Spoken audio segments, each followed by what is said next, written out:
Hi guys, నేను మీ Kalyani Raj. Welcome back to Tani Bunny channel. మరొక కొత్త వీడియోతో మీ ముందుకు వచ్చేస్తా. ఈ వీడియో ఫ్రైడే ఎర్లీ మార్నింగ్ 5 నుంచి స్టార్ట్ అవుతుంది.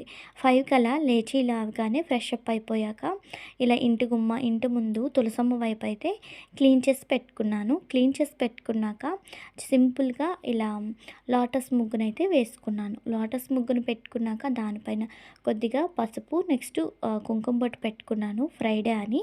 దాని తర్వాత ఫ్రంట్ వైపు మన గేట్ ఉంటుంది కదా, ఆ గేట్ వైపు కూడా ఇలా క్లీన్ చేసి పెట్టుకున్నాను. క్లీన్ చేసి పెట్టి సింపుల్ రంగోలీ పెట్టుకున్నాను. పైన ఇలా మళ్ళీ లోటస్ ముగ్గునైతే పెట్టేశాను. ఇవన్నీ క్లీన్ అంతా అయిపోయిన తర్వాత నేను ఫ్రెష్ అప్ అయిపోయాను.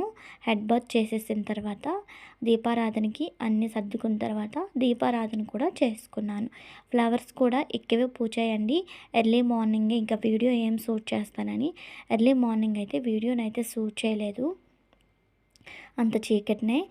దీపారాధన అయిపోయిన తర్వాత ఇది మధ్యాహ్నం లంచ్ వీడియో. లంచ్లోకి గుత్తి దొండకాయ కర్రీ, మసాలా కర్రీ లాగా ప్రిపేర్ చేద్దాం అనుకుంటున్నాను. ఆ వీడియోనైతే మీతో షేర్ చేసుకుంటున్నాను. ఈ కర్రీని ఎలా ప్రిపేర్ చేయాలో చూద్దాం. ముందుగా దాల్చిన చెక్క, నెక్స్ట్ లవంగ మొగ్గ, ఎలాచి ఒక్కొక్కటి వేసుకోండి. దాని తర్వాత పల్లీలు, ధనియాలు, మెంతులు చేదు కదా, లైట్గా లెక్క పెట్టేటట్టు ఒక 6 కానీ 7 కానీ యాడ్ చేసుకొని ఇలా బాగా వేయించండి. లైట్గా వేయించుకున్న తర్వాత ఎండు కొబ్బరి ముక్క ఒకటి యాడ్ చేసుకోండి. దాని తర్వాత మీరు ఎంత క్వాంటిటీలో చేస్తున్నారు దొండకాయలు అన్నిటికీ సరిపోయినంత ఆ నువ్వులను కూడా యాడ్ చేసుకొని బాగా వేయించండి. ఈ నువ్వులు అనేవి దోరగా వేయించుకోవాలి. నేను ఇక్కడ క్లీన్ చేసి పెట్టుకున్న వైట్ నువ్వులనే యాడ్ చేస్తున్నాను. బ్లాక్ నువ్వులు కూడా ఉంటే యాడ్ చేసుకోవచ్చు, కాకపోతే కర్రీ అనేది కొంచెం బ్లాక్గా అయిపోతుంది. అలా కాకుండా ఇలా వైట్ నువ్వుల్ని యాడ్ చేసుకొని వేయించుకోండి. బాగా వేయించుకున్న తర్వాత ఒక మిక్సీ జార్లో యాడ్ చేసుకొని మిక్సీ పట్టండి. కొద్దిగా వాటర్ కంటెస్టెంట్ యాడ్ చేసుకుంటూ మిక్సీ చేసుకుంటే మనకి కర్రీలో వేసుకోవడానికి బాగుంటుంది. ఇలా పొడి పొడిగానే మిక్సీ చేసుకుంటే పొడిలా ఉంటుంది. అలా కాకుండా చూసారు కదా, ఇలా వాటర్ని యాడ్ చేసుకుంటూ మసాలా పేస్ట్ లాగా ముద్దలాగా వచ్చేటట్టుగా ప్రిపేర్ చేసుకొని ఒక పక్కనైతే పెట్టేసేయండి. నేను సింపుల్గా లైట్గా చూపించేస్తున్నానండి కర్రీ ప్రాసెసర్ అనేది. దాని తర్వాత దొండకాయల్ని ఇలా అటువైపు ఇటువైపు మూడికలు ఉంటాయి కదా, అవి కట్ చేసుకొని గుత్తి వంకాయకి ఏ విధంగా అయితే 4 వైపులు కట్ చేసుకుంటామో అలా 4 పలకల్లా వచ్చేటట్టుగా కట్ చేసి పెట్టుకోండి. ఇలా కట్ చేసి పెట్టుకున్న దొండకాయల్లోకి కొద్దిగా పసుపు, నెక్స్ట్ సాల్ట్ యాడ్ చేసుకొని చేత్తో బాగా కలపండి. అంటే ఆ దొండకాయల్లోకి ఈ సాల్ట్, స్పైసీ, పసుపు, స్పైసీ అనేది కలిసేటట్టుగా కలిపేయండి. ఇలా కలుపుకున్న తర్వాత పక్కన పెట్టేసి ఇప్పుడు గ్యాస్ ఆన్ చేసి కడాయి పెట్టేసి ఆయిల్ అనేది కొద్దిగా ఫ్రీ హీట్ అవ్వనివ్వాలి. మరీ కాకుండా కొద్దిగా ఫ్రీ హీట్ అయిన తర్వాత మనం ముందుగా కలుపుకున్న దొండకాయలను వేసేసి మూత పెడుతూ మూత తీస్తూ ఆ దొండకాయలు అనేవి కొద్దిగా మగ్గినంత వరకు వేయించుకోవాలి. డీప్ ఫ్రై లాగా మూత పెడుతూ తీస్తూ ఉంటే మీరు ఇంకొక అదర్ పని ఏమైనా ఉంటే చూసుకోవచ్చు ఈ కర్రీ చేసినంతసేపు. అయితే నేను ఇలా మూత పెట్టి తీస్తూ దొండకాయలు అనేవి ఇలా బాగా మగ్గించుకున్నాను. దొండకాయలు అనేవి మరీ మగ్గించుకొని అవసరం లేదండి, ఇలా లైట్గా. అంటే నేను ఇప్పుడు గరిటెతో చూపిస్తున్నాను.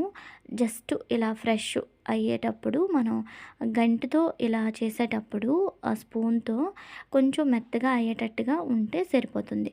ఈ క్వాంటిటీలో దొండకాయల్ని ఒక సైడ్కి తీసేసేయండి. నేనైతే ఇక్కడ దొండకాయల్ని ఒక ప్లేట్లోకి అయితే తీసుకుంటున్నాను. దొండకాయ మాత్రం పైన కొంచెం అలా చూసారు కదా, బాగా వేయించుకున్నట్లా ఉండాలి. లోపల మెత్తగా ఉండేటప్పుడు తీసుకోవాలి. ఇప్పుడు అదే ఆయిల్లో పోపు దినుసులు, నెక్స్ట్ ఆనియన్స్ యాడ్ చేసుకోవాలి. ఆనియన్స్ యాడ్ చేసుకున్నాక పచ్చిమిర్చి ఉంటే పచ్చిమిర్చి, నెక్స్ట్ కరివేపాకు ఉంటే కరివేపాకు కూడా యాడ్ చేసుకోండి. ఆనియన్స్ అనేవి కొద్దిగా వేయించుకున్న తర్వాత అల్లం వెల్లుల్లి పేస్ట్ కూడా యాడ్ చేసేస్తున్నాను. అల్లం వెల్లుల్లి పేస్ట్ కూడా యాడ్ చేసుకున్నాక కొద్దిగా మగ్గనివ్వండి ఆనియన్స్. అంటే మరీ మాడిపోయినట్లుగా కాకుండా కొంచెం గోల్డెన్ బ్రౌన్ కలర్ వచ్చేంత వరకు వేయించుకోవాలి. ఇలా వేయించుకున్న తర్వాత టమోటాని కూడా 1 టమోటా అయితే సరిపోతుంది. మీడియం సైజు 1 టమోటా యాడ్ చేసుకొని టమోటా అనేది ఇలా బాగా మగ్గనిచ్చుకోవాలి. టమోటా పీసెస్ ఇలా బాగా మగ్గనిచ్చుకున్న తర్వాత ఇలా మగ్గిన టమోటాల్లోనే పసుపు, నెక్స్ట్ టేస్ట్‌కి సరిపడినంత కారం, సాల్టు అన్నీ యాడ్ చేసుకోవాలి. యాడ్ చేసుకున్న తర్వాత మనం ముందు మిక్సీ పట్టుకున్నాం కదండీ! మసాలా పేస్టు, మసాలా అని చెప్పాను. పల్లీలు, నెక్స్టు నువ్వులు అవన్నీ కూడా మిక్సీ చేసి పెట్టుకున్నాం కదా! ఆ గ్రేవీనైతే యాడ్ చేసేసి మూత పెట్టేసి ఆయిల్ ఇలా పైకి తేలిన తర్వాత మనం ముందుగా వేయించుకున్న దొండకాయలనేవి యాడ్ చేసుకోవాలి. సారీ అండి, వీడియో అనేది ఎక్కడో స్కిప్ అయింది. ఆడియోని కరెక్ట్‌గా వింటే కనుక మీరు కర్రీ అనేది ప్రిపేర్ చేసుకోవచ్చు. ఏమనుకోకండి, వీడియో షూట్ చేశానండి, ఎక్కడో మిస్ అయింది. ప్రాసెస్ అంతా ఇంతే. టమోటా యాడ్ చేసుకున్న తర్వాత బాగా మగ్గిన తర్వాత ఉప్పు, కారం, నెక్స్టు పసుపు సరిపడినంత మనం ముందు మిక్సీ పట్టుకున్న ఈ గ్రేవీని యాడ్ చేసుకొని దొండకాయలను యాడ్ చేసేసి కొద్దిగా కాసేపు కలుపుకున్న తర్వాత 1 గ్లాస్ వాటర్ యాడ్ చేసుకుంటే, అంటే మనం ముందుగా అన్నీ బాగా వేయించుకున్నాం కనుక 1 గ్లాస్ వాటర్ యాడ్ చేసుకొని మూత పెట్టేసి 10 మినిట్స్ కుక్ అయిన తర్వాత మనం గరం మసాలా కానీ, నెక్స్టు ధనియాల పౌడర్ కానీ, ధనియాలు యాడ్ చేసాం కనుక గరం మసాలా ఒకటి యాడ్ చేసుకుంటే సరిపోతుంది. నేనైతే ఇక్కడ మూత పెట్టేసాను కదా! ఇలా మూత పెట్టేసి 10 మినిట్స్ ఉంచేసాను. 10 మినిట్స్ తర్వాత ఇలా మూత తీసాను, చూసారు కదా! ఆయిల్ పైకి తేలి కర్రీ అనేది ఒక దగ్గరగా పడుతుంది. అంటే కర్రీ గ్రేవీలాగా అవుతుంది. ఆ టైంలో నేను ఇక్కడ గరం మసాలానైతే యాడ్ చేసేసాను. గరం మసాలా యాడ్ చేసుకొని ఒక 2 మినిట్స్ కానీ 1 మినిట్ కానీ వదిలేయండి. దాని తర్వాత మనకి ఎంతో టేస్టీ దొండకాయ గుత్తు దొండకాయ కర్రీ, మసాలా కర్రీ అన్నీ రెడీ అయిపోతుంది. సారీ అండి, మెయిన్లీ సారీ. ఎందుకంటే వీడియో ఉంది అని మెయిన్లీ ఆ వీడియోనైతే షూట్ చేశాను. వీడియో అనేది ఎక్కడో స్కిప్ అయింది. ఇంకొకసారి తప్పనిసరిగా ఈ కర్రీ ప్రిపేర్ చేస్తే షేర్ చేస్తాను. ఇంతవరకు అయితే అడ్జస్ట్ అయిపోండి.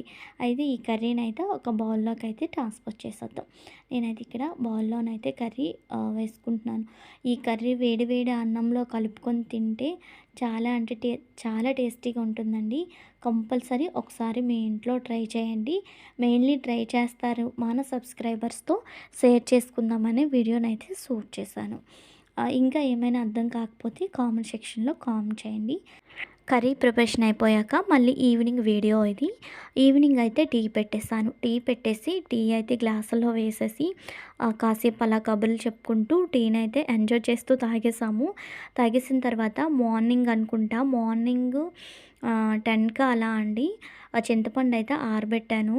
చింతపండు ఆరబెట్టిన తర్వాత అమ్మ ఇంకా చింతపండులో నువ్వు పసుపు, ఉప్పు వేసి నిల్వ చెయ్యు, ఎక్కువ రోజులు నిల్వ ఉంటుంది అన్నది. నేనైతే ఓన్లీ పసుపునే యూజ్ చేశానండి. ప్యూర్లీ చెప్తున్నాను, నేను ఏ ఇయర్ కూడా ఆ పసుపు కానీ, నెక్స్ట్ ఉప్పు కానీ, గడ్డలుప్పు కానీ వేసి నిల్వ చేయలేదు. డైరెక్ట్గానే నిల్వ చేసేస్తాను. అయితే మన సబ్స్క్రైబర్స్కి ఎవరికైనా యూజ్ అవుతుందేమో అని ఈ చిన్న చిట్కా.